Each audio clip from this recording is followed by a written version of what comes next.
silence. Bonjour à tous. Comme on est entre amis, on va se dire les choses.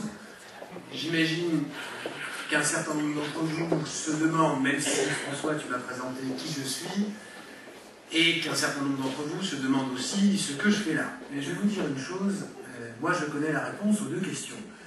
Vous me direz, ça vaut mieux. Hein, il vaut mieux savoir qui on est et ce qu'on fait quand on est quelque part. Alors je suis donc le président du Parti Radical dans les Vosges. C'est le Parti Radical, c'est le parti de Jean-Louis Borloo, de Ramayad, d'André Rossignol, le maire de Nancy, de Christian Namy, le président du Conseil général de la Meuse.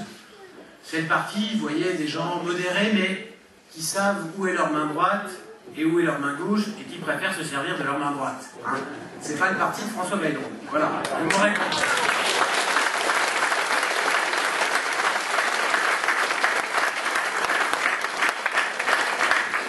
C'était aussi, dans le passé, ça a été le parti de Jean-Jacques Servan-Schreiber, d'Edgar Faure et de Georges Clemenceau.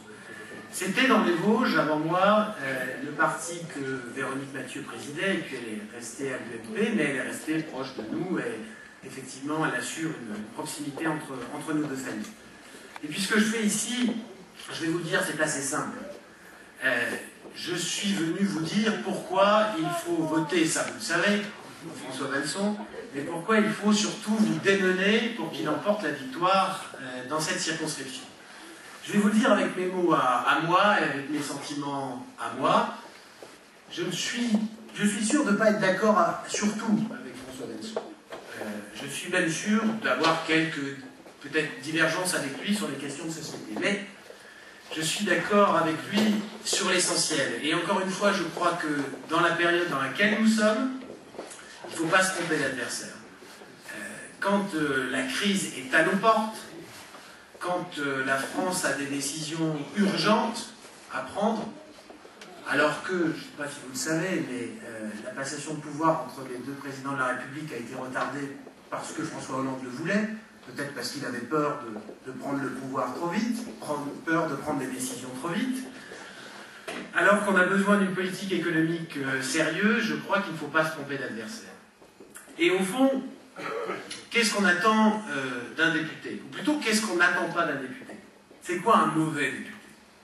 Et comme ça, on comprendra pourquoi François Valson a été un très bon député. C'est quoi un mauvais député? C'est un député, d'abord, qu'on ne voit pas à l'Assemblée nationale. Alors que le travail du député, c'est aussi de faire la loi. Un député qu'on ne voit pas à l'Assemblée nationale, bah, ça pourrait être Jack Lang, par exemple.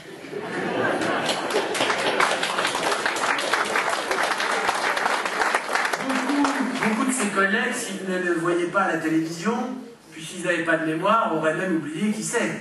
Parce qu'ils ne croisent pas souvent dans les salles de commission, ni sur les bancs de l'Assemblée. Et puis, un mauvais député, c'est quelqu'un qu'on ne voit pas non plus sur le terrain. Parce que le travail d'un député, c'est aussi de défendre des dossiers qui sont souvent compliqués, pour lesquels il faut avoir de la détermination, parce qu'on n'obtient pas des aides, on ne monte pas des plans de financement en 3 jours. Il ne suffit pas de dire aux gens, oui, je ferai beaucoup, oui, je vais vous donner un emploi. Ça ne se crée pas comme ça, il faut de la ténacité. Il faut être sur le terrain. Un mauvais député qui n'est pas sur le terrain, bah, ça pourrait être aussi Jack Lang. Parce qu'on ne l'a pas vu beaucoup à Boulogne-sur-Mer, à côté des caisses de harengs et de merlampin encore frits. On l'a pas vu souvent, Jack Lang. Alors, ne vous inquiétez pas, je ne trompe pas l'adversaire pour François Valson. Je sais que Jack Lang n'est pas candidat dans la circonscription. Heureusement pour vous. Hein. Sachez qu'il est candidat dans ma circonscription, hein, dans la 2e circonscription, celle de Saint-Dié et du canton de Bruyères aussi. Et François Valson, bah, c'est l'exact contraire de tout ça. C'est un député, et vous avez de la chance, croyez-moi, c'est un député qui est présent sur le terrain. À mon avis, il n'y a pas beaucoup d'entre vous dans la salle, et même des gens qui ne sont pas là, même des gens qui ne voteront pas pour lui, qui ne l'ont pas croisé à plusieurs reprises dans la circonscription, qui ne lui ont pas serré la main. Et il y a même, on peut se le dire, beaucoup de gens qui ne voteront pas pour lui, mais qui lui doivent beaucoup. Comme à chaque fois.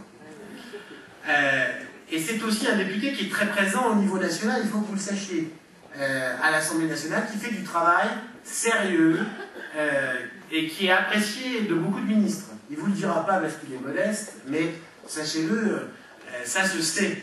Il n'est pas président de l'UMP des Vosges pour rien. Donc mon message est assez simple. Je pense que la bataille qui s'ouvre dans cette circonscription et dans toutes les Vosges en général, c'est une bataille difficile, compliquée. Rien n'est jamais facile en politique. Mais que si vous voulez une politique sérieuse pour les Vosges et surtout pour la France, si vous voulez essayer d'éviter que les heures supplémentaires soient fiscalisées, si vous n'êtes pas pour le droit de vote des étrangers, si vous êtes, vous ne pensez pas qu'il faut tout donner avant de savoir comment on gagne de l'argent, eh bien là il faut évidemment faire le choix partout dans les Vosges, essayer de convaincre les gens autour de vous de voter pour les 4 députés sortants UMP, et je dirais particulièrement pour François Vanson, parce qu'il a beaucoup fait pour cette circonscription et qu'il fera beaucoup à l'avenir. Et puis, je vais ajouter un dernier point qui fait que même beaucoup de socialistes devraient voter François Vanson si c'était cohérent, c'est que François Vanson ne cumule pas les mandats. Il n'est que député des Vosges. Il est pleinement à votre service. Et les socialistes sont contre le cumul des mandats, donc ils pourraient au moins avoir l'honnêteté de reconnaître quand quelqu'un applique l'une des dispositions à laquelle ils sont attachés et qu'il n'est pas de leur famille politique. Donc vraiment, je pense que pour la France et pour les Vosges, il faut que vous votiez François Vanson. Ça, vous allez le faire, sinon vous ne seriez pas là. Mais faites voter François Vanson parce qu'il aura besoin de chacun d'entre vous, de chacun d'entre nous, des gaullistes, des libéraux, des centristes, des radicaux, de toutes les familles et aussi des autres, vraiment rassemblés autour de vous pour que la France soit plus belle et continue à être forte. Merci beaucoup.